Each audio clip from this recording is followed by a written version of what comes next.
Vamos falar de uma coisa interessante, muito importante na trajetória da Solids, que vocês tiveram um baita de um aporte ali. Como que foi essa virada, né? É muito legal ver uma empresa que vai crescendo até o ponto, né, de ser atrativa para investimento. E como que vocês estão usando esse investimento? Você falou da Tangerino, por exemplo. Como que conta um pouco para a gente desse processo. A nossa tese, ela foi muito bem desenhada. Assim, primeiro que essa história assim, de glória, né, de conseguir investimento, na vida real Não é bem assim, você não bate no banco e fala assim, eu estou crescendo. Ninguém te acha lindo e fala assim, não, vou investir. O que eu tive que tomar de não... Imagina. Ou seja, é uma trajetória que começa lá atrás. E é interessante, porque quando a gente começa em 2015, a gente montou um plano de negócio onde a gente falou, olha, eu vou triplicar no ano, triplicar no outro e dobrar 3 anos seguintes. Pô. E aí, Ousado, sem dinheiro, sem investidor, o ano era 2015, no meio de uma crise econômica. Sim. Né? E depois, assim, eu tinha acabado de praticamente assim, quebrar. Então, assim, eu não tinha grana. Eu não podia errar, eu não tinha margem de erro. Mas a gente montou uma estratégia de crescimento agressivo nesse cenário. Crise, sem dinheiro, nunca tendo feito antes, produto novo, tudo novo. O que aconteceu? No início, os investidores olhavam e falavam assim, não, legal, mas, primeiro, a gente não olha para RH. Em 2015. Então, alguns investidores estavam começando a olhar, mas a maioria não olhava. Né? Não existia o que a gente vê hoje. Que mudança, né, cara? Que doideira, não, né? Não, 2015, não tinha. E segunda coisa é que a gente toma muito não de investidor, porque eles falaram assim, vocês estão errados. Vocês não podem entregar tudo num só lugar. A tese correta entrega só um pedacinho, fica bom nesse pedacinho, especializa, né? E vai serve bem. Produto. E vai. Que é a lógica de SaaS padrão. Sim. E nesse momento, e no meu plano, né, de crescimento agressivo, a gente tinha entendido que lá pelo segundo ano a gente precisaria de investidor. Né? E o investidor falou que a gente ia ter que mudar a tese. Mas quando a gente olhou assim, para a realidade de quem a gente servia, que era o pequeno e médio, não fazia o menor sentido. O pequeno... A gente brinca aqui que às vezes a Faria Lima não entende muito de economia real, né? Você está na frente do cliente, você está dentro das empresas vendo. E outra coisa, quando você olha assim, o cenário das HR Techs, a maioria serve a grande empresa. Nós éramos praticamente os únicos que estávamos ali servindo o pequeno e o médio. Essa lógica de especializar e ficar bom, ela faz sentido para empresas maiores. Porque a empresa grande, realmente, ela não compra plano. Ela compra ali só um pedaço. Mas quando você olha para o pequeno, até hoje, gente, meu maior concorrente é o Excel. É verdade. Ele não vai comprar um monte de ferramenta. Ele não vai comprar uma ferramenta de avaliação de desempenho, depois uma de recrutamento e seleção. E mesmo se ele comprar, ele não tem tecnologia para integrar. Então, não era a melhor decisão, não era o melhor caminho. Então, eu olhava para o meu público e falava assim, gente, o que ele precisa é de uma jornada completa. Mas lá no início de 2015, não era bem assim que os investidores, né, enxergavam como o movimento correto.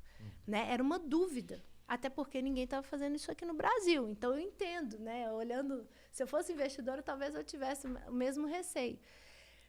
Então, a gente teve que tomar aquela decisão, assim, ou a gente caminha sem investimento, ou a gente muda, altera a nossa tese.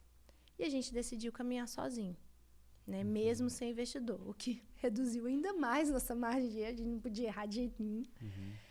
Mas o caso de vocês era bem particular, né? Porque, de fato, essa narrativa, ela faz sentido, né? No sentido de que... Agora, mas como o teu público era particular...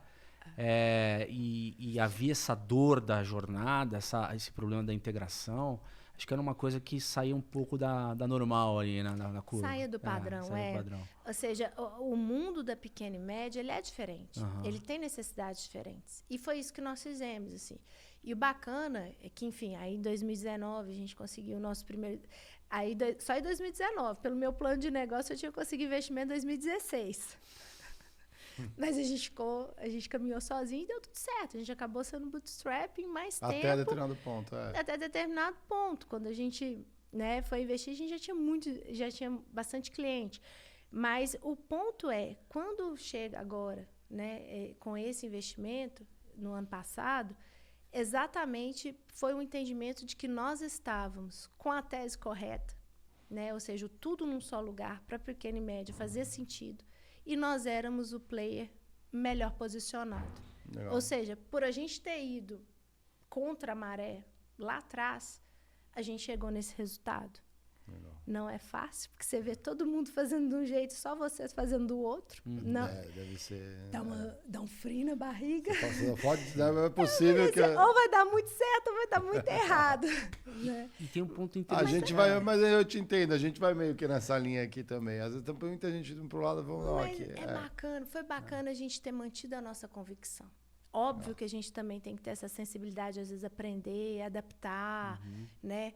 Mas em relação à nossa vocação, a gente tinha muita certeza do que a gente tinha que fazer, né? E graças a Deus a gente recebe esse investimento, que é uma chancela. Opa, esse caminho... Estão acreditando aqui na ideia. E a Tangerina veio como? Vocês já estavam de olho ali? Como... Já estava no nosso... É engraçado que a gente faz o aporte e 2 meses depois a gente anuncia a aquisição. Ou seja, a gente vai fazendo tudo junto.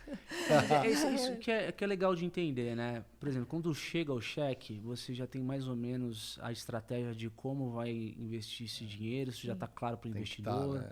Tanto orgânico quanto inorgânico. Quando você fala de crescimento orgânico, você fala de desenvolvimento da plataforma, mais gente, basicamente. E aí você tem estratégias, né? É. Você tem estratégias de aquisição por M&A, mas algumas coisas fazem sentido desenvolver dentro de casa.